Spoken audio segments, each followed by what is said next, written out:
All right, so I'm just on my lunch break. I thought we'd just have a nice relaxing, relaxing lunch break together.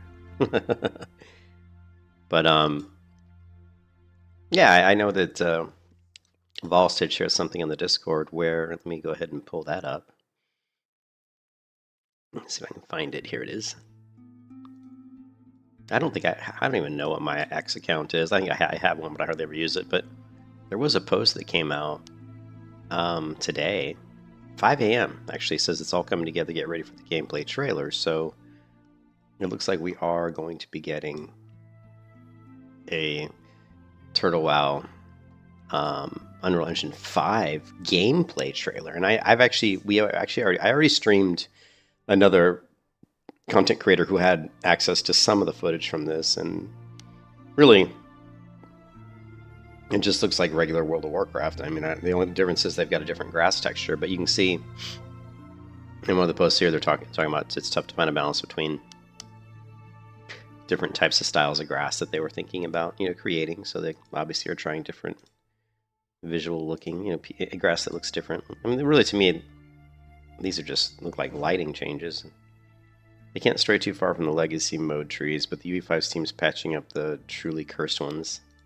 Yeah, there were some. Like, if you guys, like, the worst tree in World of Warcraft exists in Darkshire. I don't know if you guys remember it, but it's actually quite awful. But yeah, so the Turtle team is definitely going to be launching, and also this is right on their homepage of their website right now. 10 days, 22 hours, 14 minutes, 53 seconds. We got Ambershire, and I just love this logo. I mean, that is like the coolest. What's up, Aminter? You guys are going to have to excuse me because this is my lunch break, so I'm going to be taking bites of these fish sticks that I made. These are like some Alaskan, I don't know, cod fillets or something. They're not farm raised, they're naturally caught. They're pretty good.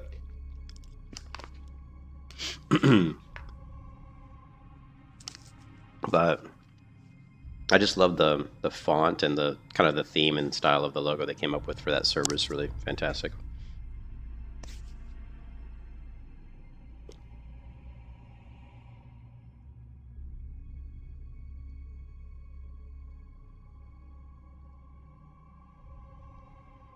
Turtle WoW recruitment.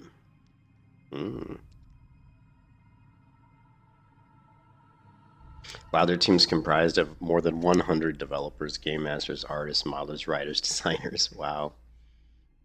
Only have limited recruitment opportunities.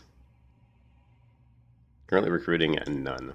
So I guess they just post in this section whenever they're recruiting people. So they posted on July 20th. They were creating a 2D fantasy map artist. Okay. And they actually hired someone. Okay. Let's take a look at the Discord server for Epoch. I don't think anything's come out. You've still got the kind of silliness that's going on in the general channel. Nothing in the updates. And of course, the voting has reached 26, 31, 32,000. But keep in mind, you can vote for multiple. See how I can like click. So I mean, this isn't actually 31,000 because people can click more than one, but hopefully they're not clicking more than one. So we can get kind of an accurate representation of. They said one of the things that they didn't want to open up the registration on the website.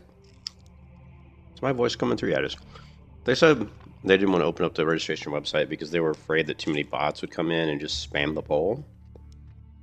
And like mess up the poll. So they said that was one of the reasons why they didn't open up registration for the website.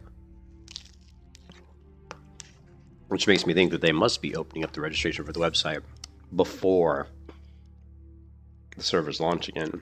You would think. But we don't know. You can hear me loud and clear. I'm sorry, I'm munching on my lunch. It is my lunch break, so.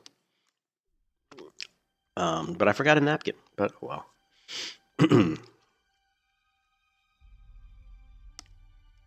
And we are listening to, if you guys are curious to the music of the day, We're actually listening to Baldur's Gate 2, soundtrack to Baldur's Gate 2, which is actually pretty good.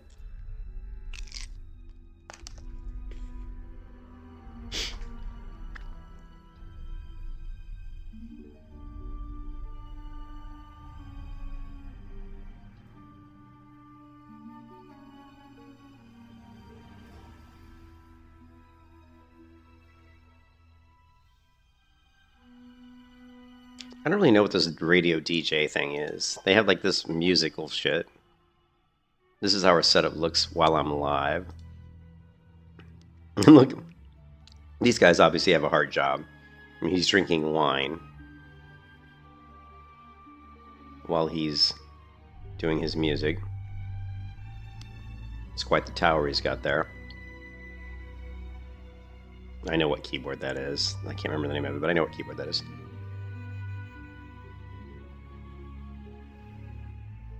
It's a ducky. It's a ducky keyboard, I'm pretty sure.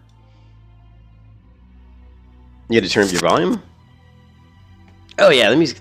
I don't have the music too loud. I don't want it to be annoying.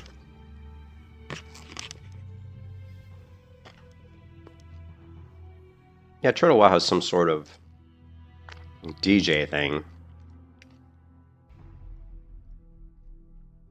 Subscribe to our radio DJs so you never miss a live show. So they have like DJs, like musical DJs that I guess do live shows. I posted the Turtle Wow forums earlier. I don't know if I got a response though.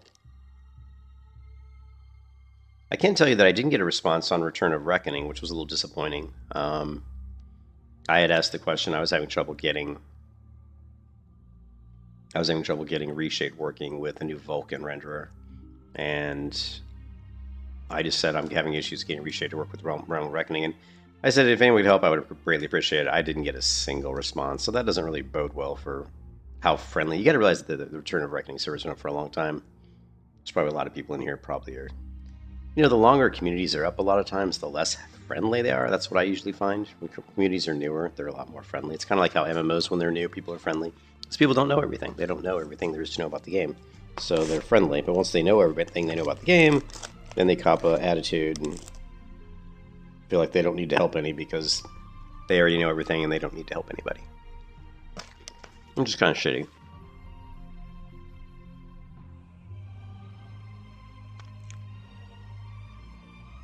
I don't think anybody responded in Turtle Wow either.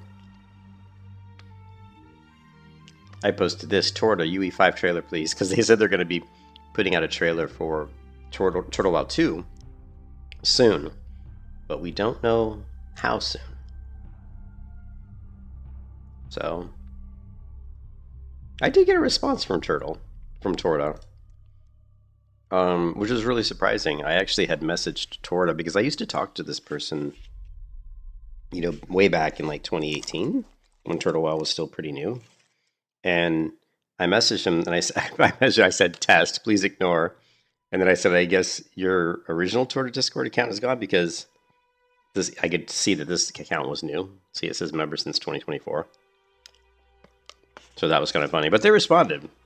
But Torta's one of the main people behind Turtle Wow.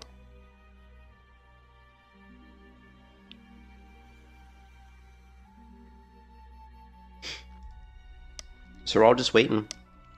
We're all just waiting for Turtle Wow or for Project Epoch, I think. There was a video I was watching earlier this morning. Let's see. Let's see if I can find it.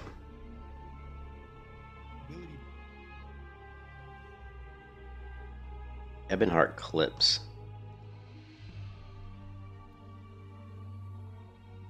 World of Warcraft has changed rather drastically from 2004 to 2019.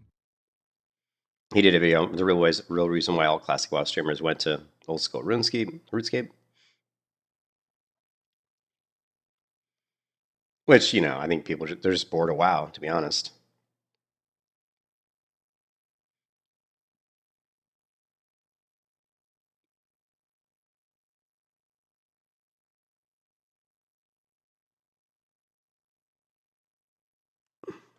Hey, what's up, JR? Hey, Borkut, how's it going? Took me like 30 minutes to get banned from the Garibashi Discord? How did you get banned from the Garibashi Discord?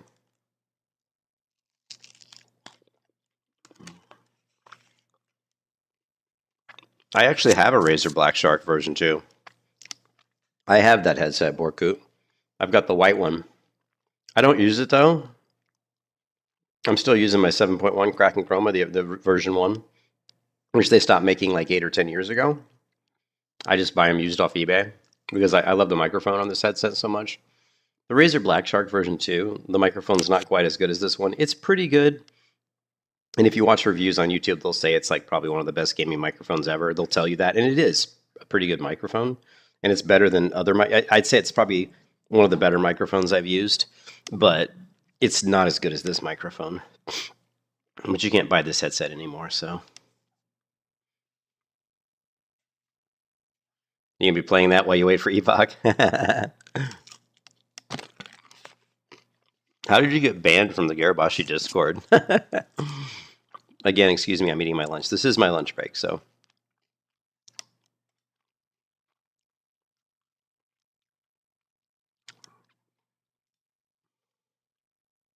You posted a certain video of a certain streamer playing old school RuneScape and receiving a certain donation message. Really? That got you banned?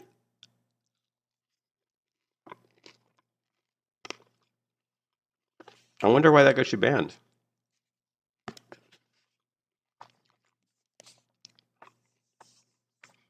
Yeah, no, music and gaming is good. Yeah, Borkut, it's good. Yeah, the earphones are good. The earphones on that, hey Borkut, the earphones on that headset are better than this one. Like the quality of the sounds that are coming through the earpieces on the Black Shark are significantly better than this headset. But since I really care about the mic because I want you guys to be able to hear my voice clearly, I use this one.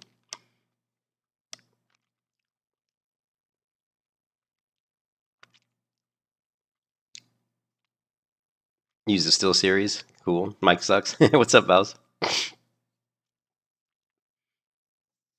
Certain racial implications which the streamer agrees to. Oh, okay. Well, yeah, you don't want to post any racial stuff. People can't handle that in today's world. Can't handle that in today's world. I think I watched this one. Chris Metzen is making WoW 2, and it's not what you think.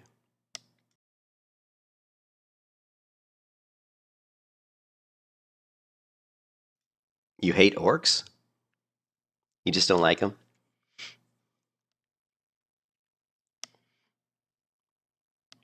Let's see what he says here. 10 things Classic Plus needs to do to succeed. You guys want to let's see what he says about this. Classic Plus is coming, but it needs to follow 10 fundamental pillars to make it a good experience. Let's see if we agree with this. Classic player base, but for everybody. And these are pillars that are fundamental to vanilla WoW and why it was such an iconic and globe-spanning video game. Look at his little map of Azeroth behind him. So the very first thing you need to do is preserve the world. Don't overhaul it for the sake of overhaul.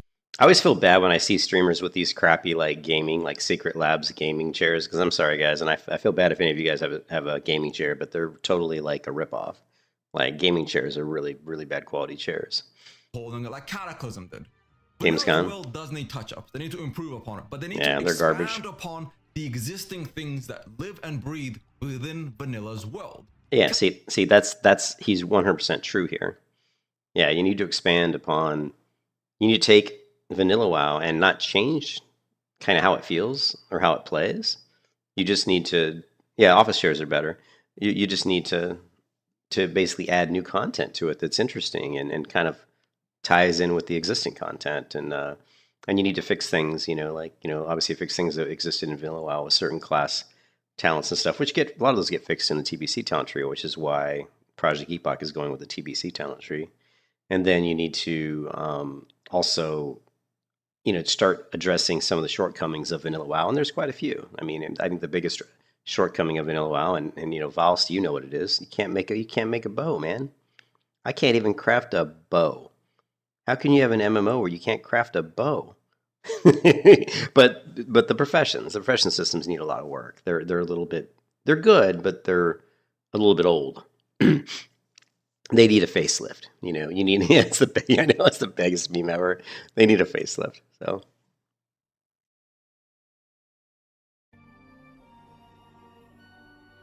Cataclysm took it so far that it completely redid everything from the ground up. It didn't add to it, it redid it. Certain parts of vanilla can be redone, can be expanded upon. In fact, certain parts should even be rehauled. But for the most part, vanilla's world doesn't need to be changed like that. They can add new zones, they can add new quest lines, they can add new quest hubs, new zones to fly through, new areas to fight in, new PvP battlegrounds. But the entire world itself does not need to be completely and absolutely redone to such a heavy degree that Cataclysm did it. So what am I talking about? Expansion upon the world. New zones are just incredibly required. They're a necessity. You need places north of Moonglade, in between Dunmoreau and Alwyn Forest. You need to expand the coast out of all these locations. New Avalon, for example, north of Stratholme. They can even add the Ghostland and the Blood Elf starting zone to the game world if they want to go that route. There are so many islands like Talabim. These are places that the world needs to finish. All the other things they can do by adding a couple of new quest hubs, a couple of new quests here or there, new flight masters, tweaking existing quest lines, those are all fine and dandy. But the expansion upon Vanilla's world is a necessity. Without giving a new reason for people to have a journey, Classic Plus is going to really struggle to retain and build those memories and core elements that make people give a shit about the game world.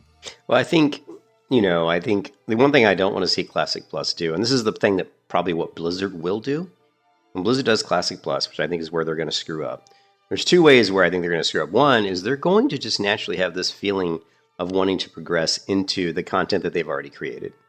Like, for example, the Ghostlands was a perfect example. Like, oh, Classic Plus, we can put the Ghostlands in. Well, we've already seen the Ghostlands. We've already seen Blood Elves. Classic Plus shouldn't go down that same path. It should be a completely different path, right? We don't even need Blood Elves, right? In fact, what I would love to see on a Classic Plus server is probably the addition of a new race, something entirely new. You know, and I mean, in Turtle WoW did it, right? They added High Elves, which I thought was a great idea, right? And they're not super different from other races in the game, but it's got its own lore. It's got its own new starting area now, and so I like that. And I don't think we need to. I mean, another thing that Blizzard's going to do, just let me finish my thought on Blizzard, is they're going to add too many overpowered things. The problem with MMOs in general, yeah, ogres I think would be a great race to add. I've always thought ogres would be really fun. You know, I mean, ogres I think would be cool. I agree. Or hill giant, or actually, I would go even a slightly different path, Almintar, and go with like hill giants. If you've ever seen like a hill giant in Dungeons and Dragons, kind of like an ogre, but not quite as stupid as an ogre. A little bit more intelligence going on there. Like if you think of like Dungeons and Dragons ogres, maybe they have an intelligence of, I don't know, 7 maybe? I'm just guessing. A hill giant might be up around, like 11 intelligence, right? Or maybe 10, I would like the new races to be added to be, yeah, and you could do that too. Exactly. You could do hill giants, which are more kind of like these bigger creatures that existed in the hills, whatever, and they're a little bit more intelligent, more civilized than ogres. So the ogres kind of fit more into the horde kind of theme, to be honest. I mean, high elf and goblins make sense, but goblins have already been done, and of course Turtle WoW's already done high elves, so now maybe we don't really need high elves. Another race that I would love to see added is fairies, believe it or not. I think fairies are a really cool class, and are a very cool race, not only because I think they're interesting. I think having like that kind of glide ability, like a fairy has wings, they can glide. I think they would have some really nice magical bonuses because they're magical creatures. Fairies exist in the magical forests, and I just think that ties into fantasy really well. And also, I think it's great for female players. Female players are going to really love having fairies. I like fairies because I just think it's a neat idea. I think having like a fairy magic user would just be kind of neat and be kind of cool. Also, the character creator would be neat with different kinds of wings, different kinds of colors. You could have, and they could also walk on the ground. And maybe they could even like fold their, like you withdraw, how you like pull out your weapons, like you sheath and unsheath weapons. It'd be kind of cool if fairies had the ability to like fold their wings back on their back so that you don't really see them. But then they would have an ability to just unfurl their wings when they want. And then when their wings are out, they could actually glide. So I think that would be kind of neat. So centaurs are cool. The only problem with centaurs is you're going down the path of having gear that's difficult to make because it's not going to, we don't have gear that currently looks great on centaurs, so you probably would just like I just don't think gearing looks very good on those type of creatures that aren't humanoid. Yeah. Like fairies in general. I was thinking more fairies in general. Not fairy elves, more just fairies, like fairies. Like I think if you look at EverQuest 2, it has, I believe, fairies. And I just think it's cool. I think they're cool. It gives you a lot of flexibility. Like I said, I really like the glide. Kind of like you have the Demon Hunter as glide. You could have fairies with a little bit of a glide ability. They could jump. Like if they were like doing a battleground in like Arathi Basin and they're at Lumbermill, you know, they can jump down and just glide down because they're fairies. They got wings. It'd be cool. It'd add a really nice element to PvP. And again, they would be magical creatures, so they'd have some really nice bonuses for magic. So, you think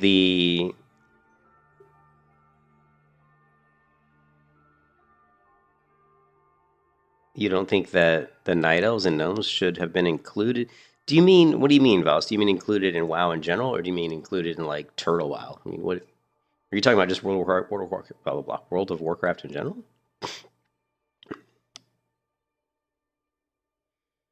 Yeah, I don't really know the entire story of the elves. They're kind of, yeah. I mean, the night elves are kind of an interesting, like lore wise, they're pretty interesting.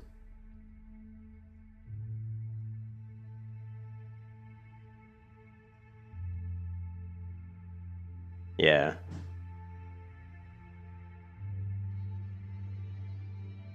But if you look at this map behind him, you can tell he was theory crafting on what areas you could add to Classic Plus, because you can see like the red one here is really the Turtle WoW edition of Gilneas. You can see the red circle on the top left is you guys know which one it is. I can't think it off the top of my head, but Strath was it the calling? I can't remember the name of the zone, but you guys know the one that doesn't have anything in it in Vanilla WoW, but it's not accessible. Although you can actually get to it. But you can see he's just gone in and kind of fleshed out areas that like or items like yeah, Hygel. Thank you. I couldn't think of it. I'm old, but yeah, Hygel. It looks like he's just gone to this map and kind of fleshed out areas where he thinks they could add, you know, new content. But there's tons. If you look at the map and if you look at the world map in Vanilla, there's tons of areas where you can add new stuff without even having to change the map.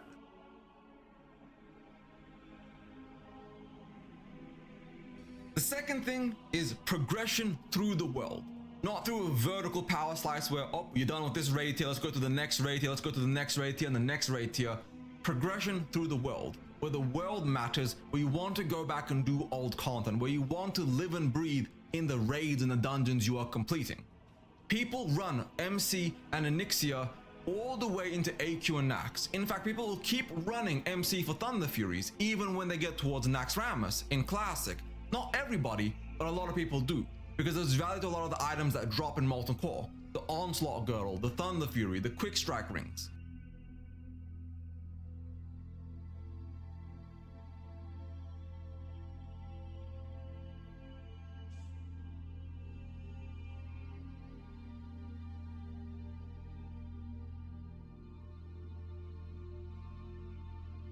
I'm not sure I really agree with. I'm not really a rating person. I'm not sure I really agree with. I mean, progression through the world. When he said progression through the world, I thought he was going to start talking about like progression through like your character, like going through the world and exploring the world and unlocking and opening up zones, you know, and then being able to, you know, as something like Black Desert does with Enmity with NPCs. I think that's a really important system that really hasn't been utilized in WoW that much, and really in WoW it's just reputation, but you could really limit a lot of the stuff in the game behind reputation. Like a lot of the quests could just completely not even be available to you until you went and you talked to certain people, or you explored certain regions, or you were able to do a few tasks for somebody to kind of open up other quests. You know what I mean? Like that really hasn't been implemented in WoW too much, which it probably should be though.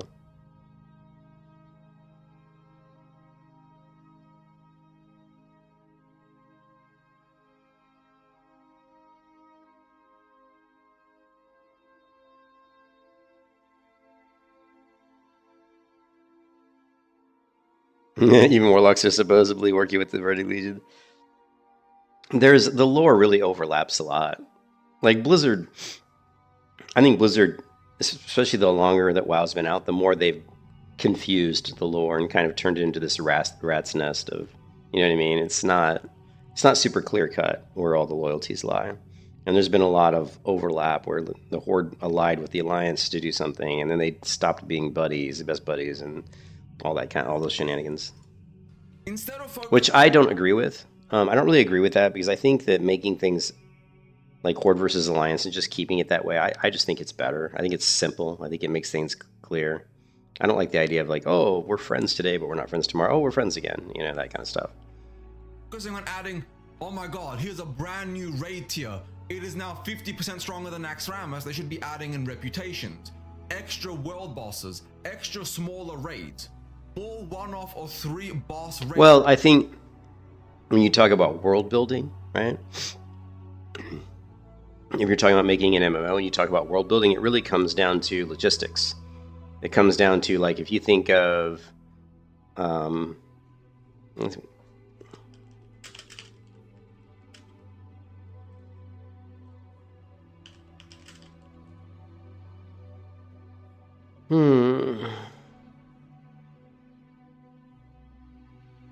every time I try to get a map of Azeroth, it's so hard to get like a big map.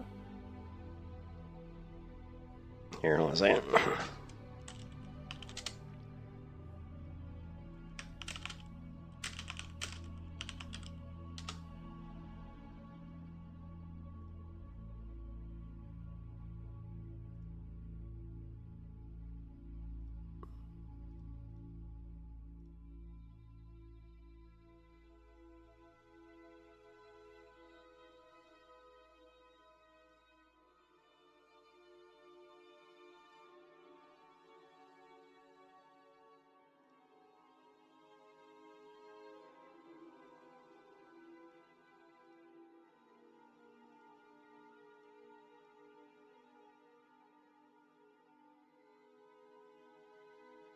I want a good map.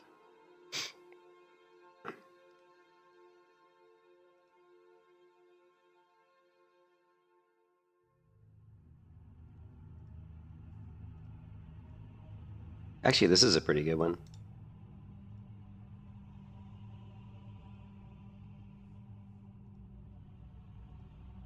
So, when you look at this map, actually, you know, what'd you DM me? Oh, the original. Oh, yeah, the original map. Yeah, I've seen this. I've seen this before. The original map. Yeah, it was really like they say they even had the Maelstrom in there, so they definitely did a lot of the lore. There were a lot of the lore they were working on. Look at what was interesting is how small Kalimdor was. But they even had Northrend in the original map, which is crazy, and Kel'Thas and Lordaeron, Azeroth, and then Ulduar, which is in a completely different place. So I wonder. Stormwind was originally called Azeroth. Yeah, I don't think every race being killed on site with every other one would be the way to go. I don't like. But what I was going to say is, if you talk about races and factions, like you have to look at the logistics of the world. So when you look at Stormwind, like where it's placed, right? If you look at Stormwind, right, there's Elwyn Forest and there's Duskwood. So there's a lot of access to lumber, right? There's a lot of wood here. So, and then you look at maybe like the Altrock Mountains. You know, it's all like rocky, but there might be access to a lot of ore, for example. So let's say there's like an ogre faction, right, that has their base somewhere near Altrock Mountains. The trade between you and the ogres might revolve around trading ore or crystals, because they have access to ore and crystals, right? The trade between Stormwind and maybe, you know, people who lived over in, you know, the Badlands would probably be around supplying wood, like wood and maybe, you know, herbs or something, or some sort of greenery things, you know, I don't know, like plant-based stuff. Whereas in the Badlands, again, it would be more like, you know, maybe ore, maybe even clay, maybe even salt, who knows, you know, mines. Like, so the factions, like who likes who, a lot of times comes down to greed and comes down to what people need.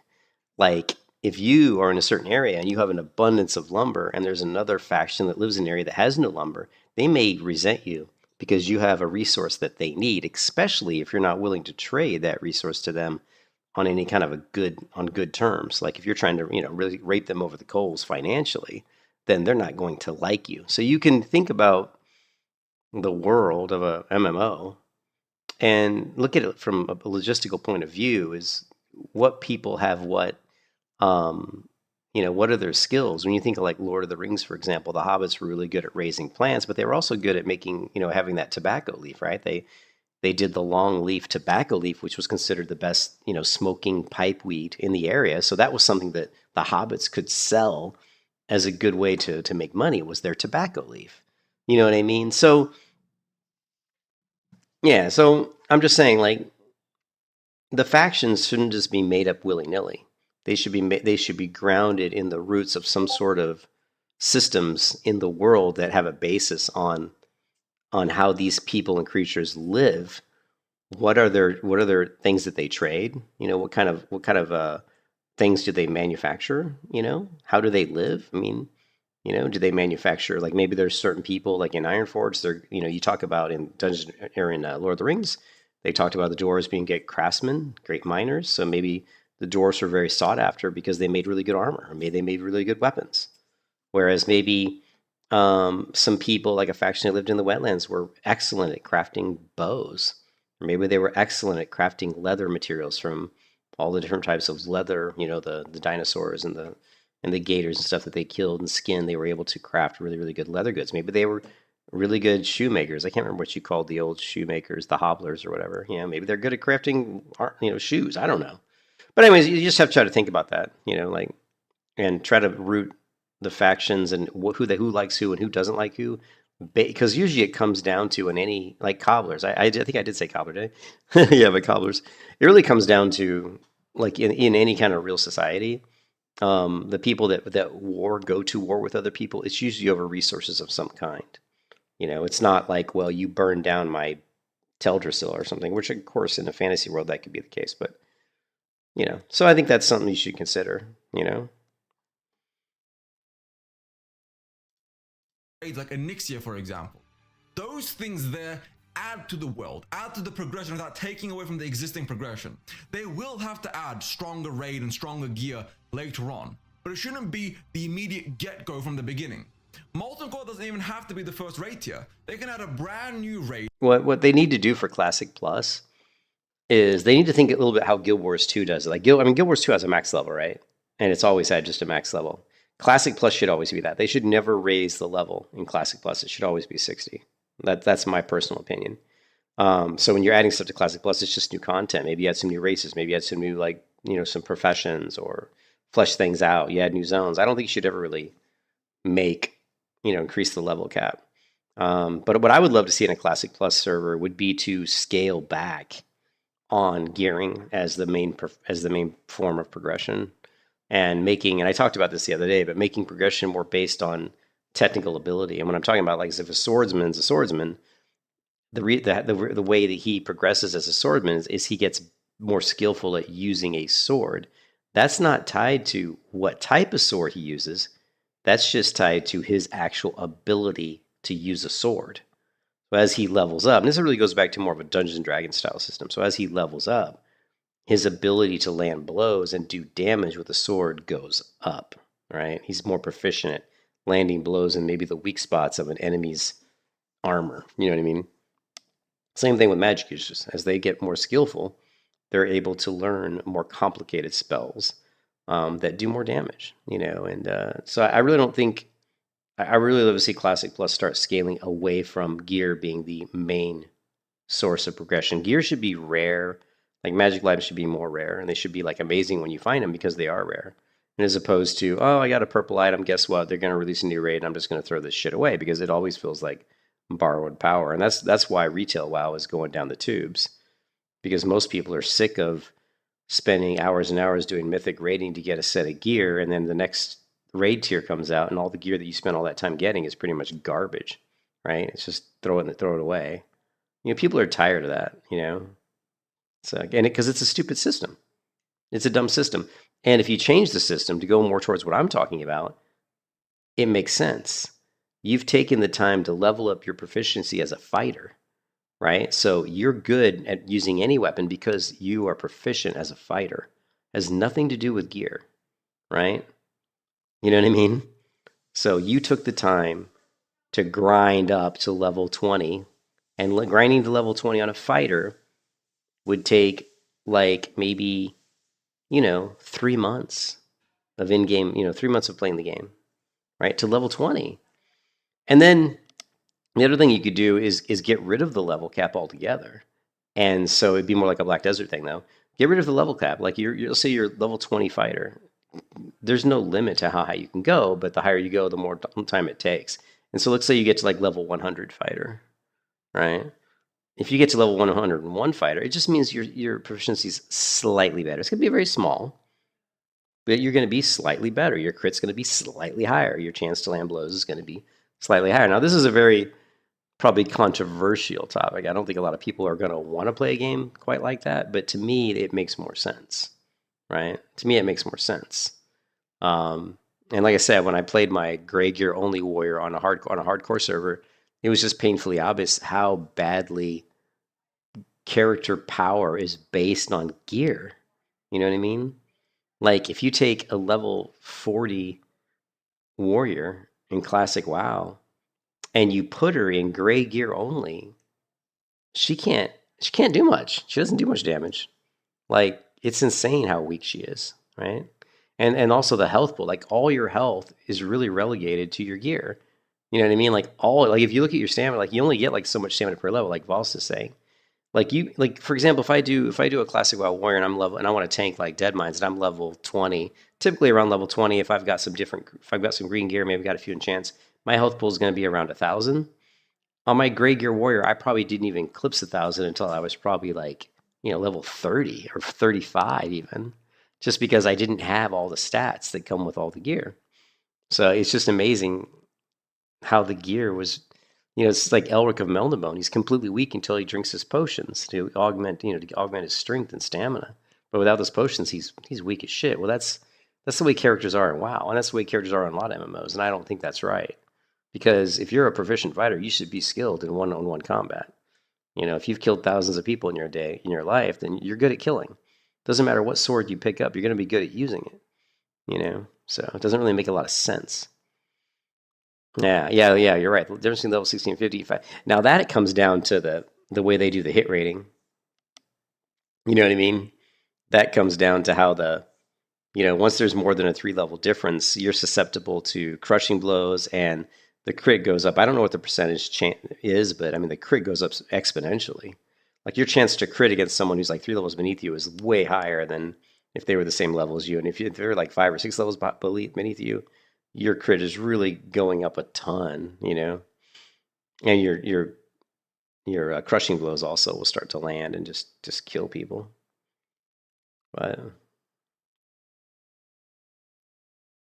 what's up, Cucumber? I'm a D&D player at heart, man. That's where I came from. I played D&D growing up in the '80s, man. So like the original, Dungeons and Dragons basic set. I still have my D&D basic set, by the way. And I still have my Dungeons and Dragons and my Fiend and Folio with the Elric mythos in it, and not the Fiend and Folio, but the the other one, the deities and demigods. Yeah, it matters too. Well, the problem is, thanks, Kimber. The problem is it basically says that this is the main way to progress, and I just don't think that's right. I think I think you take away from the exploration of the world and you take away from the immersion of the world if everything is all about gear. Everybody's just so single-minded purpose, gear. And like in playing Chrono Odyssey, like the beta of Chrono Odyssey recently, the gear in that was very based on crafted gear. Like the progression was crafted gear. That was it. Like no gear you got in the world that was a drop or something really was going to surpass your crafted gear, which again I think is a really bad system. But still, it was kind of fun because it forces you to go out and do professions, which I like. I like professions, and I think that crafting should be way more viable way of getting a good weapon than getting it as a drop off of a monster, right? Because I think it should be obviously more obtainable. So, but it's not going to be like magical. Like if you're crafting like a copper sword, is it better than a regular, just standard crappy rusty sword that you got? If you craft like a really exceptional, steel longsword, it's just the quality of the blade is good. It's less likely to break. That's another thing I would love to see in an MMO system is the chance for gear to basically break. I would love to see that, especially lower quality gear. Like your level 1, you've got your crappy, like rusty old, iron sword, and you go into combat and you swing it at a troll or you swing it like an orc or something, and your sword just breaks. That would just be awesome. That would be so funny. I would love that. Yeah. Yeah, I think gear should be. Yeah, I think gear. I mean, I don't have a problem with gear having. I don't think gear should give you stamina really per se. I kind of like the Elric system where, like, and I don't like. I've thought about making my own MMO, blah blah blah blah, own MMO for about 25 years, right? And I've had these thoughts swirling around in my head for that long time. And for the MMO I would make, I really like the Stormbringer system. And the Stormbringer system is based on um, it's based on law and chaos, right? The gods of law, the gods of chaos. It's based on a multi-dimensional or there's all these different planes of existence, right? There's demons, there's gods, there's all these type of elemental creatures, but one of the coolest things in Stormbringer, right, in the Stormbringer MMO, is that you can actually summon demons, and then you can bind demons to your will. So you could basically summon a fire demon, and you could bind him to a set of armor, right? So the demon would be bound inside your armor, and that would give the armor magical benefits. And I actually like that system quite a bit. Yeah, it's chaos versus law alignment system. Yeah, chaos versus law. But I like that system a lot, and because to bind the demon to you, you have to actually do a contest of wills. So you got to be able to summon them. Then you've got to be able to go do a contest of wills versus the demon to prove your dominance. And that can fail, and then you're gonna have to fight the demon, and you might end up getting killed. But if you do win, you might be able to bind him and get some magical benefits. Maybe so. So instead of having a sword that like does fire damage, you would never find a sword that does fire damage unless it was already had a demon bound in it. But you're more likely to go to some sort of a sorcerer, some sort of an evil sorcerer who has the ability to summon maybe a demon, and he's able to take your weapon and bind a demon into it to give it some magical properties. Maybe then now your sword does extra fire damage when you hit somebody because there's literally a demon bound inside your sword. So I think that's a really interesting system. But I like because it's a lot more fantasy based. There's a lot more role play going on with that, I think. Yeah. Yeah, and I think +1, +2 should be really, really rare, So like these swords and MMOs are way too powerful. And that's the number one reason why Blizzard's going to fail. When Blizzard tries to create Classic Plus, in my mind, the reason they're going to fail is they're going to try to progress too closely to stuff that they've already done before, adding content that they've already probably added before. And then the other thing they're going to do is they're going to try to add abilities to the game that pretty much already existed that are way too powerful. And the scaling of characters in Classic Plus will become too strong too quickly, making the content already rudimentary, and it's already rudimentary to begin with. So we need to go in the opposite direction. Classic Plus should be thinking, how can we make the game more difficult? We need to make it harder, right? Like MMO players don't know what they need. Like I am convinced that most MMO players don't really understand what they really need. They think they know what they want, but I don't agree with that.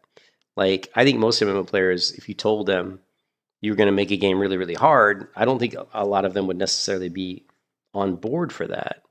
But if you put them in that game with their friends and they played it and had to work together with their friends to overcome really difficult challenges, and then they understood how much satisfaction they would get from doing that, which would then breed a lot more sense of, more joy and happiness, then they would start to realize, hey, this game's badass.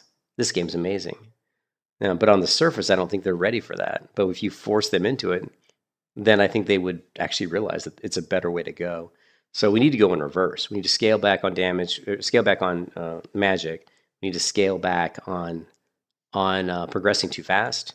We need to scale back on gear being the only way of progression. Progression should be, there should be all these other systems that are just as important as progression, like enmity, like a reputation, like world exploration, like professions, like life skilling. All those types of things should be just as important as any kind of gear. And gear should actually be probably the least, I don't want to say the least, but it should be a lot less important as a means of progression compared to everything else. So I've never played old school RuneScape, so I don't know. Never played it. I mean, I saw Soda Pop and I saw like a 2 minute clip of him bragging about his dragon helm or something. So it seems to me that old school RuneScape still has gear, right? Still has powerful gear, right?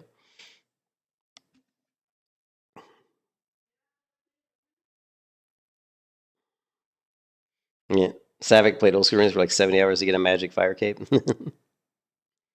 70 hours. So, okay, So he played like for like so he spent like 2 weeks getting a cape. But I mean, and you say that, and that's why probably a lot of people like old school RuneScape because stuff's not just handed to them. It's like, oh, here you go, you completed one quest, here's a magic item. You know what I mean? Before Molten Core, and the power level can be slightly below Molten Core but better than dungeon gear. People aren't going to complain about having slightly worse gear than Molten Core when they have a brand new raid and a whole new tier to experience and explore in. The whole point of Classic Plus is making vanilla better. The plus there is not cataclysm, it is expansion. New content within those vanilla settings, those vanilla worlds. On top of that, they need to expand the Discovery. Season of Discovery did a really good job here, but it kind of missed the mark on what Discovery meant. Phase 1 and Phase 2. No, Season Discovery was terrible. I mean, sure, they had a discovery element to it because you had to go find your abilities or whatever. Sure, but that was kind of stupid, to be honest. I wasn't really a big fan.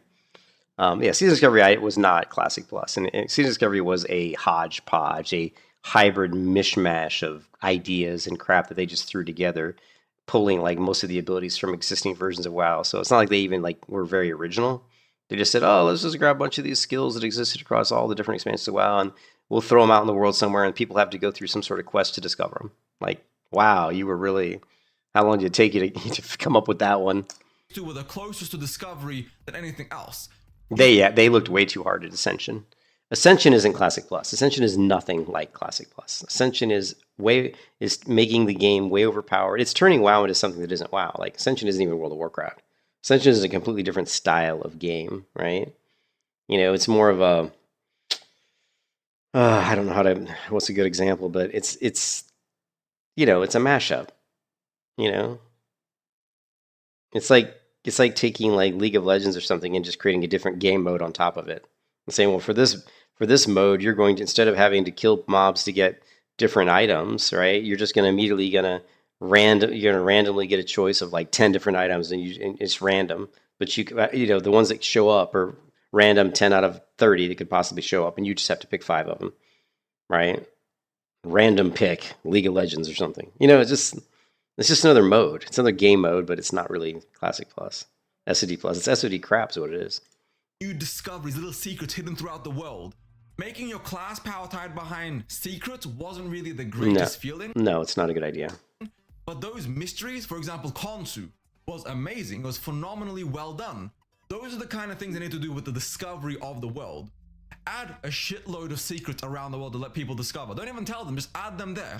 Yeah, I agree with that. I think, well, that's all plays into the world. You need to make the world a lot more mysterious. You need to make the world the central character because the world should be the central character of an MMO. And that's like when you were talking about Cucumber, you're talking about D&D. That is, when you think of Dungeons and Dragons, that's what you're thinking. Like the world is the landscape. Everything should be really based on the world. Like all the what you're going to do as a character and explore should be really based on where you're going to go, what are you going to do, what are you going to discover. It's all new and it's all like a mystery. And that's why one of the things that Epoch did, which was good, is they didn't release like publicly like all of their database of items and stuff like that. Well, I don't play Ascension. I played it once, and I played it once for a couple months, and I enjoyed playing. I played the one where you could pick whatever you wanted. It was like you picked whatever skills you wanted, and I built some crazy overpowered characters, and then it got boring really quick because again, I was just way overpowered. Like all the content became completely rudimentary, right? I think there was one, like if we can find it, there was one PvP encounter that was hilarious. Let's see.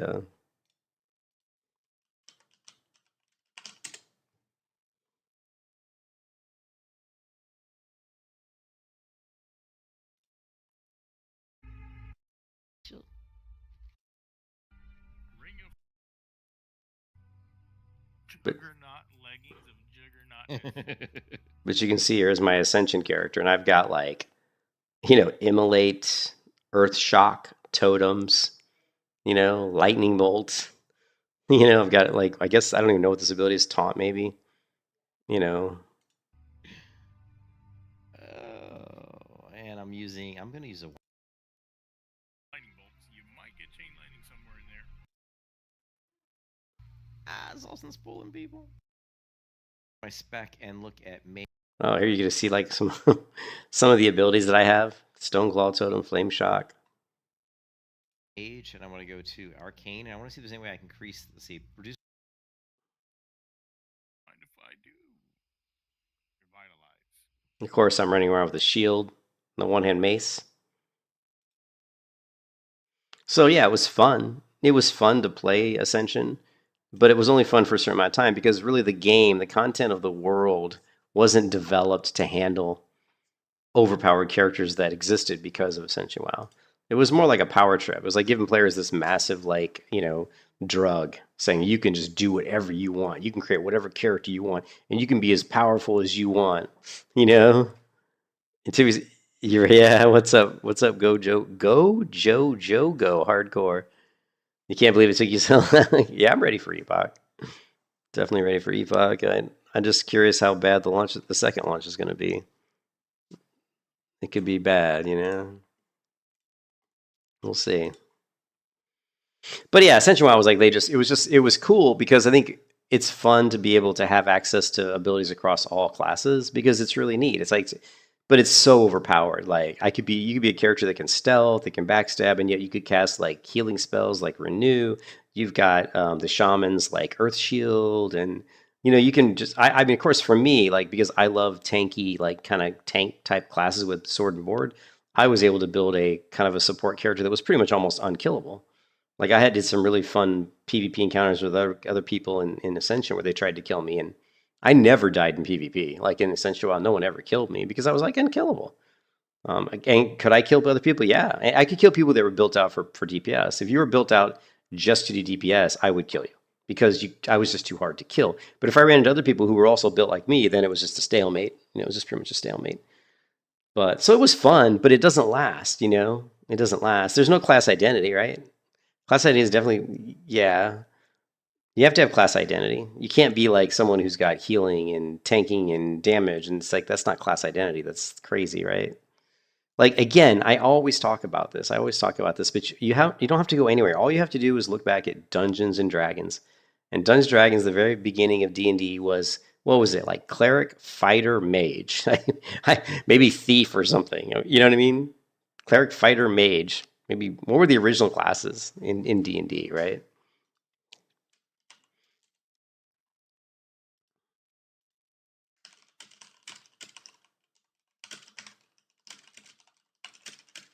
It's got to be cleric, fighter, mage. What?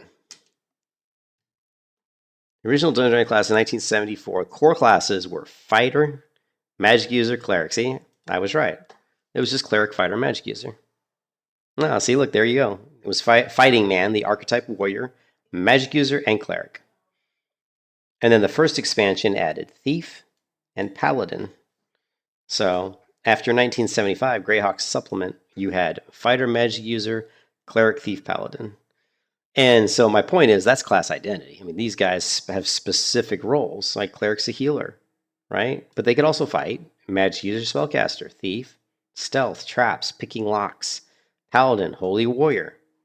And then, of course, a fighter's a fighter. I mean, these are very specific roles, I mean, really, the paladin was the first kind of slightly like support-based class. Because cleric, I mean, kind of could fight, but not really great. They weren't like the best fighters. Against undead, they were good. Yeah. I think I'm sure there will be. I don't know anyone in particular. I mean, I haven't done hardcore WoW in a little while, and a lot of the hardcore people. I don't know. I don't know. I haven't really paid attention to the hardcore community lately. Like like Cargos and all those guys and Grays for Days and all those people that were playing hardcore. I know a lot of them have gone on to do other things. I think Cargos is still playing WoW. I think Grays was jumping on the the old school RuneScape bandwagon as well, along with like Savix and Soda Poppin and and those guys. But I think there was a video that this guy did, and I wish I could find it, but I can't seem to find it. Maybe he had it on his other channel because World of Warcraft has changed. he's got multiple channels. But I can't seem to find the video. He had one that he was just talking about Classic Plus. And what he was talking about was, it was interesting because what he was talking about, I actually kind of agreed with. And he was talking about how, like, for Project Epoch, there were like 50,000 people trying to log in.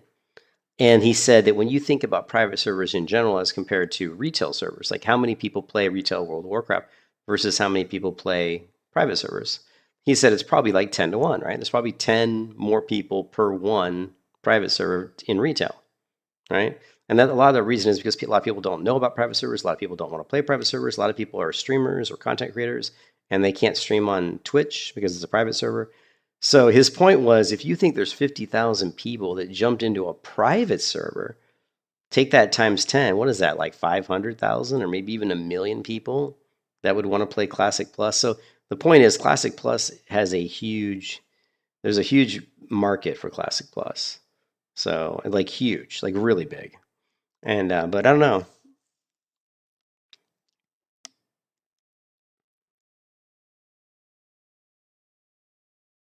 Oh, they let players vote on mechanics and stuff. I know, I just can't do the old graphics. I certainly can't do click to move. I could never play a game that's click to move. So I tried as hard as I could to play Lost Ark, because Lost Ark has the coolest like combat. Like Lost Ark is one of those games that I wish was like a third person MMO, because it just would have been amazing, like off the hook, right?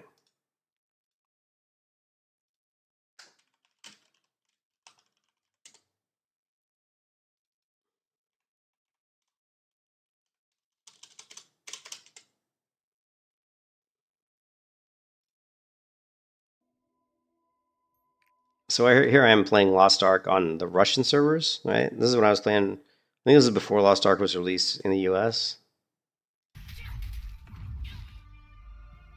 Whoa. And let's see.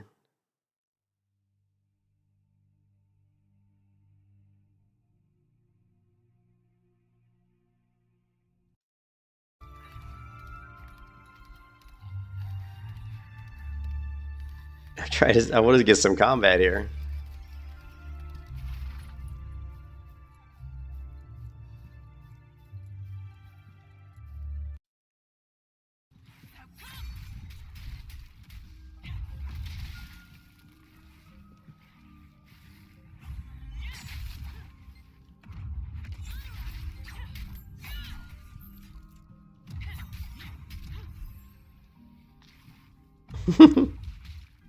You could tell I was still learning the game because I'm really slow on my skills, just kind of taking my time trying to figure them out. Damn.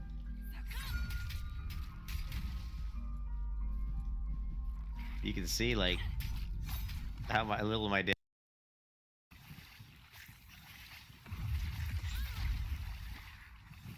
But the combat animations in Lost Ark were so I couldn't even fathom, like, if this game was a third person game like WoW, it would have been so off the hook. It would have been so amazing because the combat skills and the animations were fantastic. It was beautiful. And I can only imagine. I mean, the PvP would have been so good. And that's why I've never understood why games make isometric. I don't like isometric games. I hate isometric games. I can't stand isometric games. And I just don't understand why companies make them. I know it's probably easier from like a development point of view, maybe. And of course, as you can see, Lost Ark is very similar to Final Fantasy and the early versions of Final Fantasy, where the maps it's like you're being tunneled through these little pathways. It's not really truly open world. It's very you can't walk in a straight line very far before you run into something. You know what I mean? It's easier for mobile too, but I mean, just imagine Lost Ark as a third-person MMO. It just would have been so good.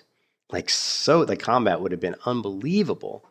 Because the combat, the animations, and the abilities, and the chaining of abilities, and the way they worked were really well done. So